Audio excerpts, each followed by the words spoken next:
Today on SOG Adventure International, we are showcasing this mean orange flocking machine, the Mutha Flocker 3000. This is going to be a fun show, guys. Let's get started. SOG.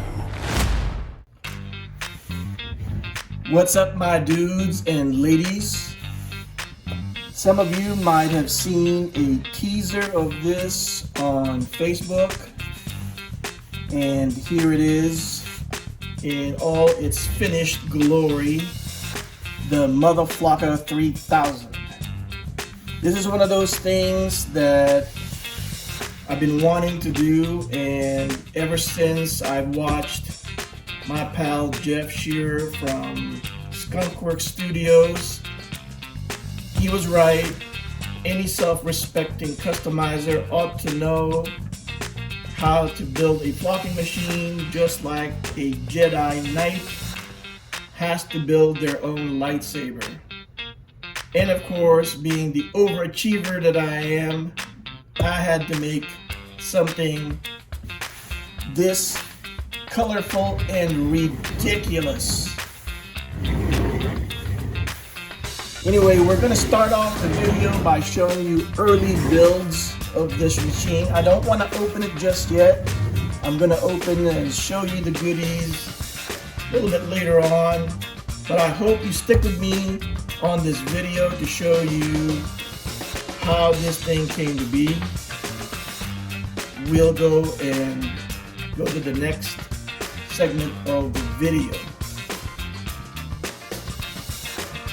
Here is an early stage look at my Mutha Flocker 3000. You know, it's kind of Frankenstein. It's got pieces of wood that's too small, so you can tell where I glued another piece in there,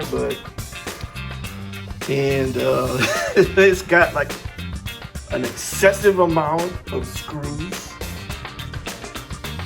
to give it that super ridiculous overbuilt look. Hey, but you know, that sucker fits, man. Look, it closes all right. Look at that. It's not perfect. It's got that little out of line thing. I cut it wrong, but you know, look at that, man. So you're probably wondering, Rob, why the hell did you build that shit out of wood? Because I'm a cheap bastard, that's why. Anyway, I didn't want to use up a bin because you can't find a bin that small. I don't use bins that small, like plastic bins, and I don't have one that I'm not using. And you know, you go to Walmart and you try to find one, and it's either the pan don't fit or the dang box is too big, right? So I just said, screw it, I'll just make it myself. And this, I don't even know what the hell this is. Somebody was doing construction and stuff, and I just yanked it out of the big construction bins, you know, them long ones they have on the streets. Just cleaned it up, you know, put some stainless steel polish on that sucker, man. Looks good. I was lucky.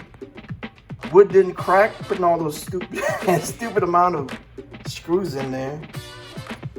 Anyway, I'm hoping that using wood won't affect it, because everybody does use like plastic tubs and stuff, you know, if you're not doing the shaker method. But I'm going to show you how I got this sucker set up. So I got this floor here that's removable because everything is like inside. And big thanks to Skunkworks Studio, Jeff, my dude. He was basically instrumental in, you know, I followed his model on how to build one of these things. And I guess that's the cord. And this is the Iridium Q36 explosive space modulator. Actually, this is a negative ion generator. And this is the main component that you're going to need for this, because this apparently is the thing that makes all the hair jump up and stick to the G.I. Joe head when you put glue on it. So still got to wire all that, and you know, got to drill a hole here for the wire to come out, and that basically goes there, and then the pan. All of this is going to have like a quick disconnector, so it's easy to take apart and service if I have to, just in case I blow myself up and, you know, need to change some components and stuff in there. Oh, and check this out. When I bought my car, it had like a bag with all the parts that the guy took off, like steering wheel and, like, you know, like window handles and stuff. And this, I guess he was trying to, I don't know, use like a cutoff switch or whatever. It says for racing use. I'm almost sure this is a switch. I just don't know how to use it, because I'm not really good at like electrical stuff. Like I said, I don't want to kill myself, you know, wiring this all wrong and then just blowing myself up. Anyway, I posted a picture of it on Facebook to see what that symbol means. I know the plus got to be like positive lead, right? But the other two, I'm just not sure. I don't want to assume anything. Anyway, I hope I can use it, because that would be cool. That would be cool if I could just put it somewhere. Anyway, I hope I can do that. I got some bunch of parts in here that I bought because, you know, I was thinking maybe it's gonna need a handle, you know, because it's kind of heavy. Not too bad, you know. But if I don't use it, I'm probably gonna return it. But so far it cost me just the little pieces like the struts and the hinges and whatnot. And I'm not sure if I'm gonna paint it, but hell, I went this far, I might as well paint it, right? Put like a stencil on there, it says Mutha Flocker 3000. Man. So a few things have been accomplished since the last or the first time you saw the box. As you can see, I cut a hole to where the switch is gonna go. Everything fits just right where all the guts will be on the floor below. All the connection has a disconnector on it, so everything can be taken apart if I need to service the any component in the box.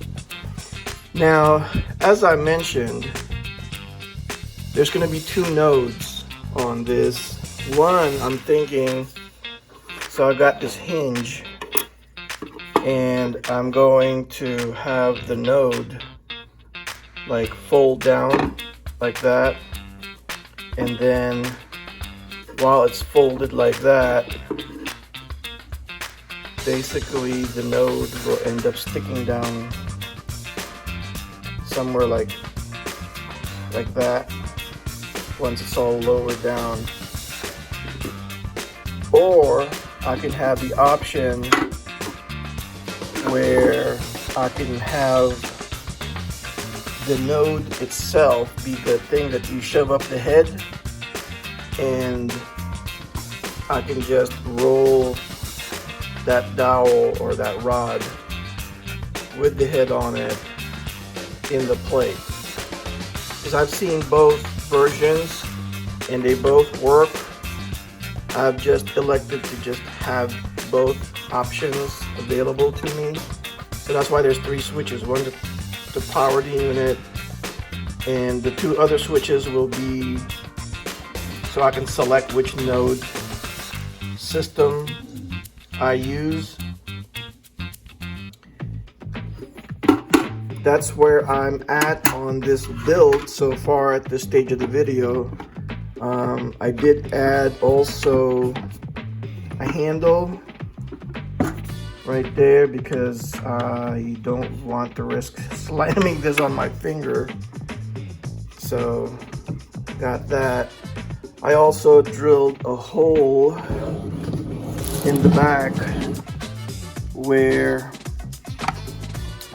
the power cord comes out, and I'm also going to install a kind of a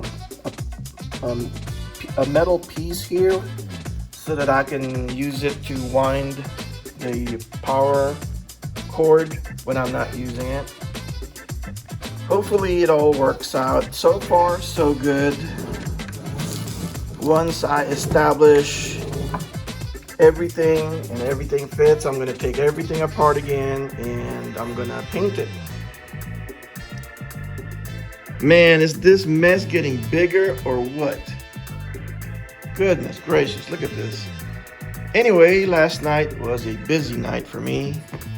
I was able to install the negative ion generator node that folds down. So I had thought about that design in my head, wasn't quite sure if it was going to work out, but thank goodness everything worked out just fine. And it even, look at that, sits just right. And I will have this little mock-up to show that, look at that, the clearance is just right. Wouldn't want that head covered with glue touching that material. So as you can see, very good clearance. I could put that sucker anywhere on the pan if I wanted to. This drawer knob idea of Jeff from Skunkworks Studio was a great idea. Thank you, Jeff. And I just got to figure out, I guess, how to keep it up, which shouldn't be too difficult. And another thing too that I was planning on doing was, I think I've mentioned it, is, and that's why I have a fold-away node, is so that I can deactivate that with a switch system that's going to be here, switch that mounted node off, turn on a handheld one, so I can flock the head like so. And even that has good clearance. I can do like a freestyle kind of a thing where I'm just doing all kinds of heads in there or whatnot. And yeah, because I had been torn. I've seen other people's design, and I've seen the handheld one, I see the mounted ones, and I'm like, oh, which one should I go with? And then I had an epiphany, and I'm like, why not have both? And so that's what I did. And so this thing is pretty much ready to go. Everything is wired up, or it's going to be wired up soon in here, and it's going to be underneath that cover. You see? That is why I'm going to need something to fasten that node with, so it doesn't do that. Anyway, you know,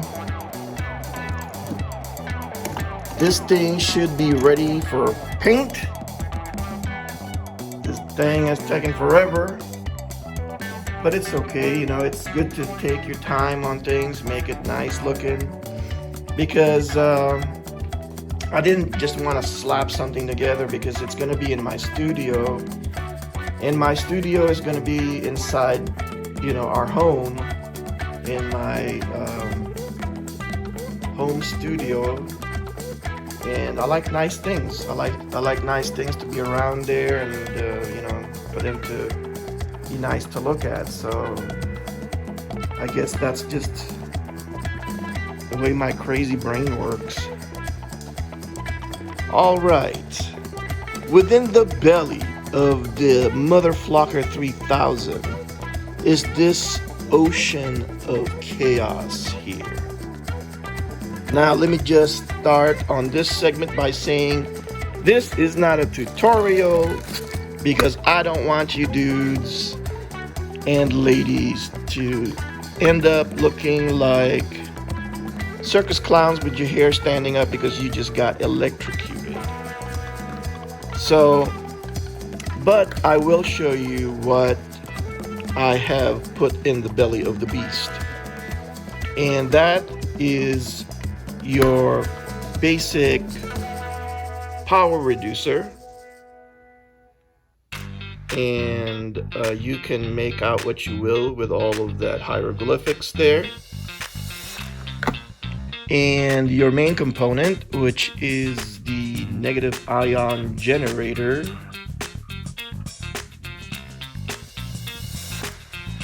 And where I deviated from everybody else's design, at least from the ones I've seen, is this fancy schmancy switch that I have had laying around in my garage, in my parts kit, from when I bought my car.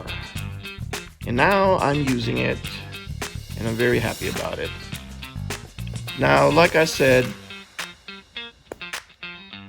I know I'm not talking much about how I wired everything, but rest assured that I've consulted very knowledgeable people, professionals that have checked my work, and I have double, triple, quadruple checked everything to make sure that I don't electrocute myself.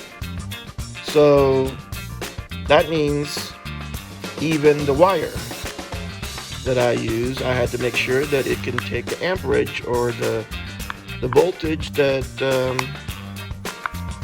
it's going to be running with. And so even the wire, I got basically 16 gauge wire, 3 colors, just so I'll know what goes where or what is going where. And I have the correct connectors. I have these, this is, I believe,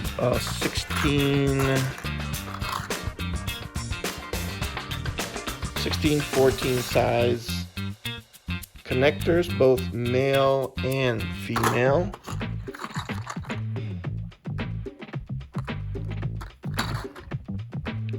That everything's connected with. Make sure everything is wired up properly using the correct connectors. And I also soldered some of the wires in because you know, for convenience sake, once this is mounted inside the cabinet, you know, I'm gonna have trouble reaching those tabs, so I made an extension by soldering lines on that ground tab there, just in case I need it. Everything, as you can see, is detachable, so the components can be detached without having to cut and resolder and redo everything. So if the ion generator or negative ion generator goes bad, I just unplug it, put in a new one, so on and so forth. All right, guys, so what I have here is, in essence, the secondary, or a set of secondary negative ion generator nodes.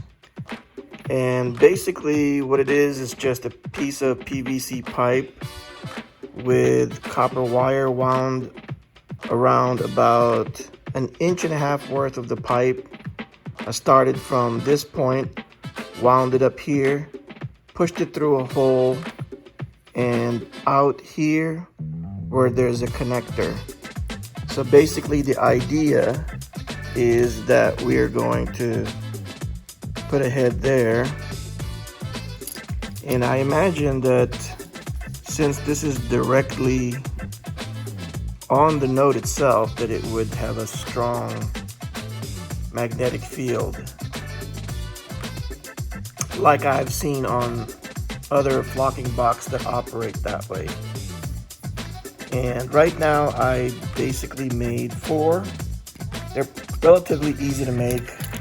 It might be a little hard on older hands, especially if you've got arthritis or something like that, because I mean, I don't have arthritis, but you know, winding this up, keeping it tight was kind of rough on your hands, because you had to maintain a tight grip on everything as you wind it, so you can have a nice clean wind like that. Okay, so here's a detailed shot just to show you where it starts and it winds up and ends there through the pipe out the other side onto this connector. Right now I have 4 because I don't imagine that I'm going to be flocking 4 heads in one sitting.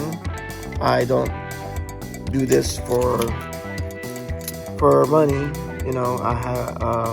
I'm just doing it for myself. So if I need more, like I said, these are very easy to put together. It's just pipe, and I don't even know what size pipe these are. Anyway, these are some of the last components I have to make before I finalize things on the box. Here's the box in the painting stage. As you can see, I've elected to go with orange. I was gonna paint it OD green originally, but every time I looked at the box, my mind's eye seems to be seeing it in orange. So I just bought some orange paint. And the paint basically is your good old-fashioned latex interior paint from the hardware store. Nothing special, just hand brushed it on. It was kind of a relaxing process. As you can see, I did elect to paint the interior gray. I think it's a great look. It's a good color combo.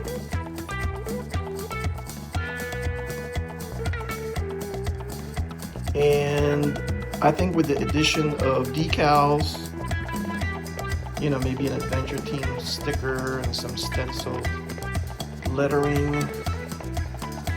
this is gonna look real cool. Well, all right, here she is, the finished Mutha Flocker 3000. It took a little bit to do, but overall I'm very pleased with the way it turned out. I know you guys have been waiting for this, so let's go see what's inside the box.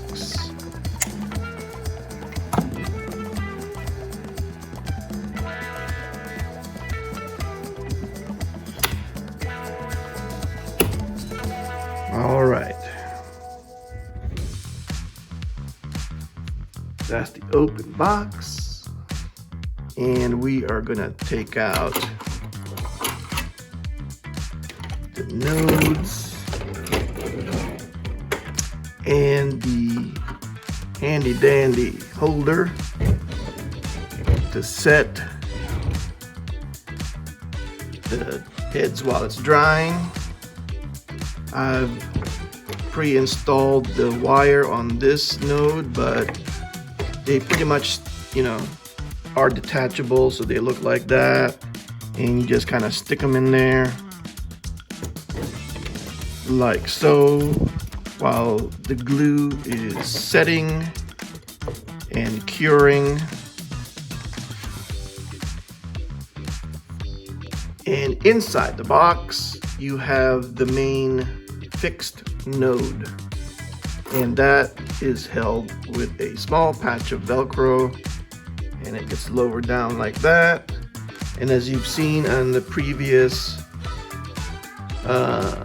parts of the video, everything is set at the ideal height for me. And the second node basically attaches here on this jack.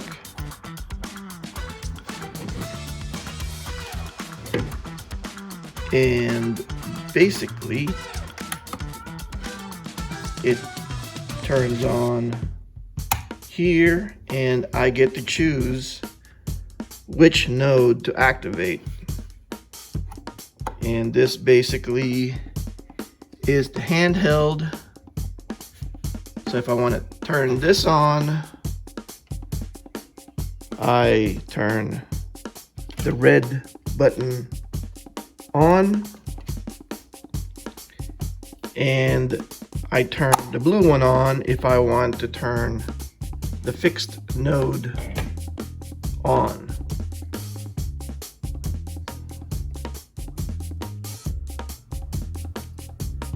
All right, so we're gonna do a quick demo. We're gonna try to do this kind of fast and dirty, and we'll see how things go. So this is the head that I'm flocking today. This is one of my zombies head, and I thought it would be a great way to practice. I've already done, because I have 4 of them, and this is the fourth one. I was saving it so I can film, you know, me basically getting used to the machine. So we're gonna flock this. This is a zombie head. It's a great way to get used to the machine and get used to practicing flocking heads. What I'm using here is seems like everybody likes this stuff, the Gorilla Glue Clear. And so that's what I'm using. And I'm basically using a regular old craft brush. I don't use disposables because I found out that it's actually very easy to clean the brushes using alcohol. So if you're not lazy and you don't want to buy brushes all the time, clean your brushes. I'm used to cleaning brushes because, you know, for what I do, I'm always using brushes, whether I'm painting or doing painted illustrations. So I'm used to cleaning brushes. According to the instructions, Gorilla Glue has an open time of 5 minutes.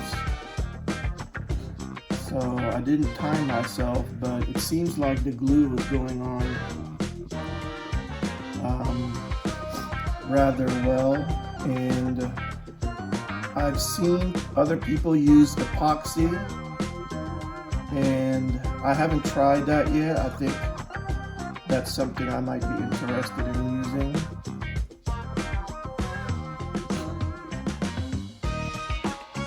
Alright,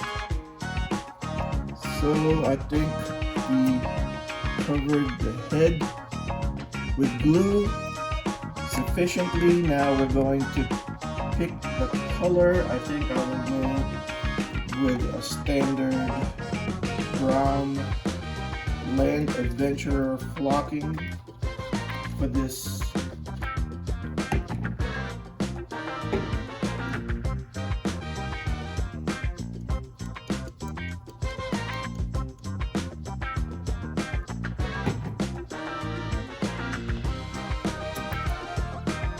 And we're gonna turn her on. I don't know if you can see that light, but there's an indicator light. It says that's on. The node is now on. we are going to begin flocking. Man, you can hear it. Look how fast that is. I mean, that's just a few seconds. So I'm telling you, the handheld node is the way to go for me.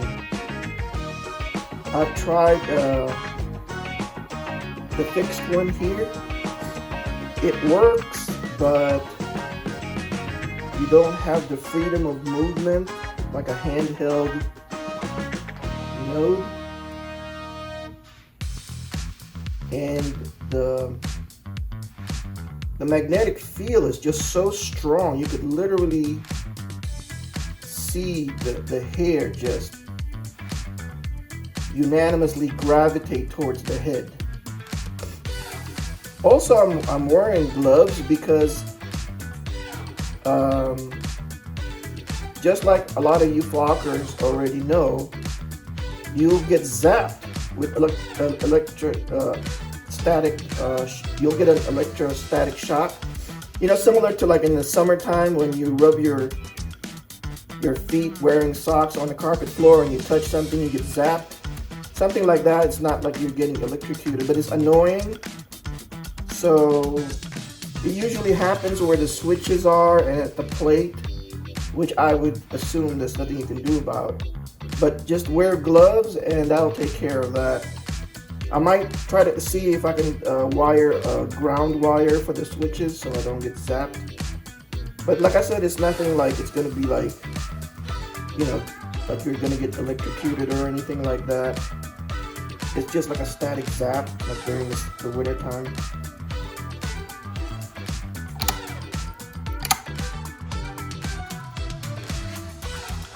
And there it is.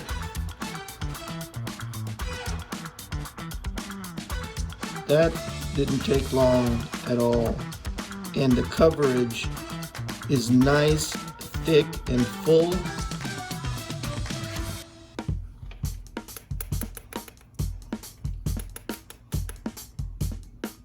Those extra hairs can be brushed off, obviously, because they're not glued on. It's just that right now they're still retaining a small electrostatic charge, so it's clinging to the face. But once that's sufficiently, once the glue is sufficiently dry and cured, it's quite durable because I have put it back on the bodies. I'm speaking of my zombies, of course, and I was very surprised at how strong the glue held the hair to the, you know, to the head. And these are older Cotswold heads, so they're softer. So I might have to heat the heads on the harder, newer Cotswold or vintage heads to put it on. But anyway, there it is, guys.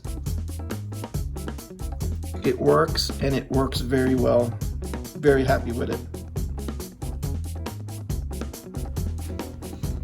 All right, so we are going to demo the fixed node and see. As you can see here, this is not like those handheld nodes. This is just a plain plastic piece of PVC pipe. I'm starting to like the idea of flocking the heads with the neck post. I find it to be the perfect way to to mount the heads, like after it's been flocked, because you don't wrestle with the head really, where you could compromise the gluing of the hair, because I'm really not liking that part of, you know, putting the head back on, it seems to be, like I said, it's all the wrestling seems to compromise the, I mean, so far it's holding up, but I don't know, I don't like the way it feels when you have to wrestle with the head to get it back on. So far I'm satisfied with the way the Gorilla Glue Clear is performing, but that's not really saying much since I just started this flocking my own action figure heads. But so far so good. I'm toying with the idea of sourcing out 2-part epoxy, but so far so good. If this works out where it's adequately durable, I'll probably just stay with this. If you guys have a recommendation for a glue that you feel is superior to this, definitely leave it in the comment section.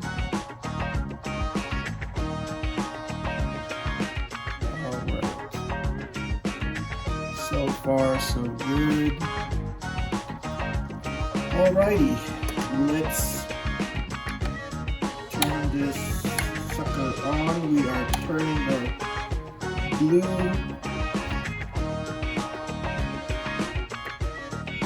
switch this time. So far so good.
It's definitely flocking, but as I mentioned, it's not as, I don't feel as though I have like free range.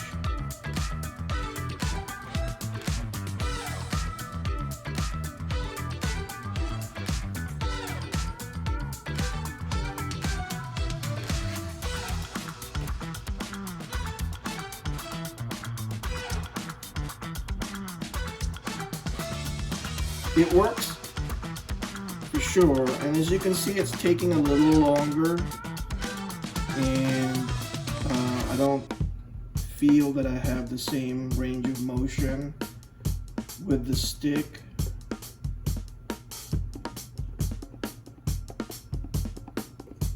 But it definitely works.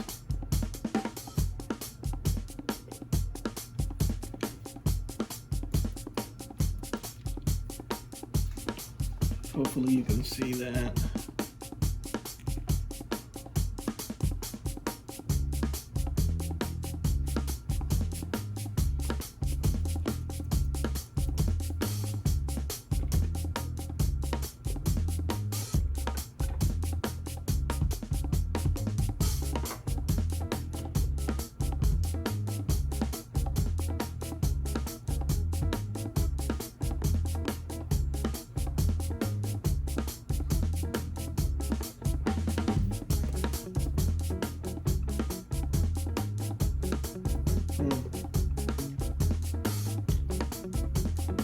feel is most powerful at the center.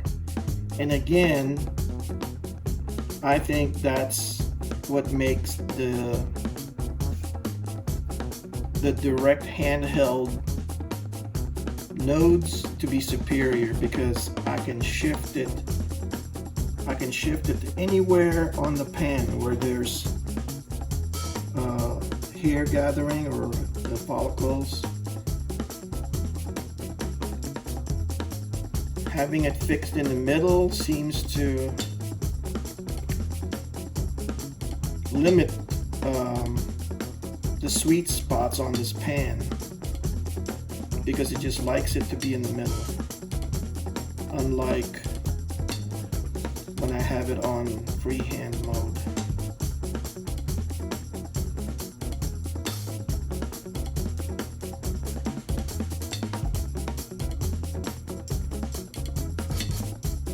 And again, to get that super saturated coverage, I have to hang it much longer.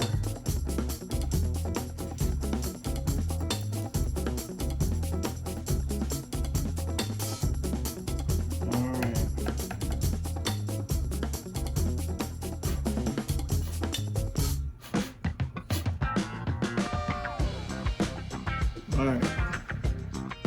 Still got some hair stuck on the face, but that's just because the electrostatic charge is still active in those areas of the head. But that concludes the test of the fixed node. As you can see, it does work.